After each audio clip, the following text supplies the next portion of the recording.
পড়তে গেছি। তো আমরা যে নামাজ পড়তেছি, তো দেখলাম যে আপনার হচ্ছে আগের যে খতিব যিনি পালায়ন করছিল, উনি মুফতি রুহুল আমিন, উনি নামাজ পড়াচ্ছিল এবং ওনার একটা সন্ত্রাসী টিম, ঠিক আছে, সন্ত্রাসী টিম নিয়ে আসছে। আমরা যে বসে আছি, তো বসে থাকলে আমরা সাধারণ মুসল্লিরা অনেকে আপত্তি জানাচ্ছিল এই বিষয়টা নিয়ে। তো এর ভিতর ওনার যে সন্ত্রাসী টিম ছিল, ওরা হাতে করে অনেক অস্ত্রশস্ত্র নিয়ে আসছিল। আমরা বসা অবস্থায় আমাদের উপর মাথায়, বিশেষ করে এই যে দেখেন, মাথায় আক্রমণ করে এবং ওদের যে অস্ত্রটা দিয়ে আঘাত করে, এটা দিয়ে মাথা ফেটে যায়। আমার আমার অনেক রক্ত, আমার এই যে পাঞ্জাবি টাঞ্জাবি ভিজে গেছে, সব কিছু দেখেন, পাঞ্জাবি এখানে সব রক্তে ভিজে গেছে। এবং আমাদের সাধারণ মুসল্লিরা প্রায় প্রত্যেকে আহত হয়েছে।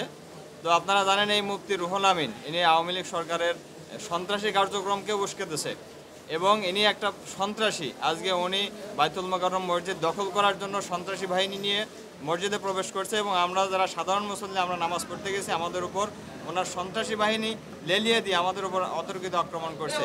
আমরা এর একটা সুষ্ঠু বিচার চাই এবং এই মুফতি রুহুল আমিন যেন পরবর্তীতে বাইতুল মোকাররমে মসজিদে আসতে না পারে, এজন্য আমরা প্রশাসনের কাছে বিনীতভাবে আবেদন করছি এই মুফতি রুহুল আমিন যেন পরবর্তীতে বাইতুল মোকাররমে ঢুকতে না পারে এবং উনি ওনার সন্ত্রাসী কার্যক্রম যেন কোনোভাবেই চালাইতে না পারে।